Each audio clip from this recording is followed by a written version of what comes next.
उत्तर प्रदेश लोकसभा चुनाव 2024 उत्तर प्रदेश में बीजेपी की उम्मीदवारों की लिस्ट। जी हां दोस्तों, उत्तर प्रदेश में बदलते समीकरणों के बीच भारतीय जनता पार्टी की उम्मीदवारों की लिस्ट हो चुकी है। वहीं कई बड़े नेताओं के नाम शामिल। दोस्तों, उत्तर प्रदेश लोकसभा चुनाव में इस बार बदलते समीकरणों के बीच दोस्तों कहीं ना कहीं भारतीय जनता पार्टी इस बार दोस्तों लोकसभा चुनाव के लिए विशेष रणनीति पर काम करती हुई दिखाई दे रही है। उत्तर प्रदेश में दोस्तों इस बार भारतीय जनता पार्टी के सामने लोकसभा चुनाव के लिए बहुजन समाजवादी पार्टी और दोस्तों कहीं ना कहीं यहाँ पर उत्तर प्रदेश में इस बार बीजेपी की जो खबर आ रही है कि उत्तर प्रदेश में कई बड़े नेताओं को दोस्तों इस बार चुनावी मैदान में बीजेपी उतार सकते हैं। जी हाँ दोस्तों, 25 बीजेपी बात करें दोस्तों जल्दी उम्मीदवारों की सूची जारी कर सकते हैं। यूपी में दोस्तों इस बार बदलते समीकरणों के कहीं ना कहीं दोस्तों नए पैमाने सामने निकल कर आ रहे हैं कि इस बार यूपी में समाजवादी पार्टी और लोग खासकर उत्तर प्रदेश में बड़े बदलाव होते हुए दिखाई दे रहे हैं।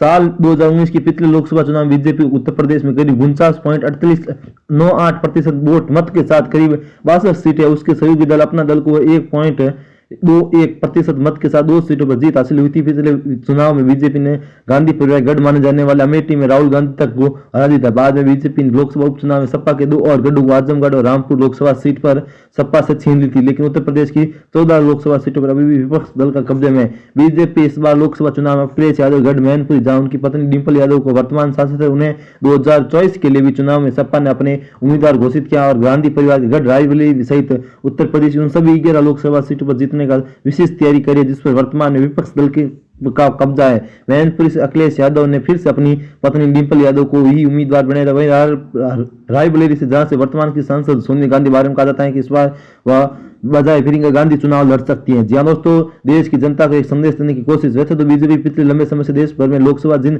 160 सीटों के लिए कमजोर मानकर उन पर विशेष तैयारी कर रही है, उसमें से मैनपुरी, रायबरेली सहित उत्तर प्रदेश में विपक्ष कब्जे वाली 14 सीटें भी शामिल है। लेकिन बीजेपी इस बार अपनी पूरी ताकत मैनपुरी और रायबरेली को जीतने पर लगा रही है, ताकि इन गढ़ों को भी ढाकर देश की जनता को एक संदेश दिया जा सकता है। सूत्रों के मुताबिक दिल्ली में 16, 17 और 18 फरवरी को होने वाली बीजेपी की राष्ट्रीय आवेदन की बैठक के बाद पार्टी लोकसभा चुनाव के लिए अपनी पहली लिस्ट जारी कर सकती है, जिसमें मैनपुरी, रायबरेली सहित उत्तर प्रदेश में विपक्षी कब्जे वाली 14 सीटों के लिए उम्मीदवारों की लिस्ट जारी हो सकती है। पार्टी सूत्रों के मुताबिक इन सभी 14 सीटों के लिए कद्दावर नेता और लोकप्रिय चेहरों को चुना जा सकता है। सपा बसपा के कई नेताओं को तोड़कर पार्टी इन नेताओं को उम्मीदवार बना सकती है। वहीं पार्टी इन पर भी एक बड़ी फिल्म सितारों को भी उतारने की तैयारी करी है, ताकि विपक्ष के दिग्गज नेताओं के लिए मुश्किलें खड़ी कर पार्टी के पक्ष में एक माहौल बनाया जा सकता है।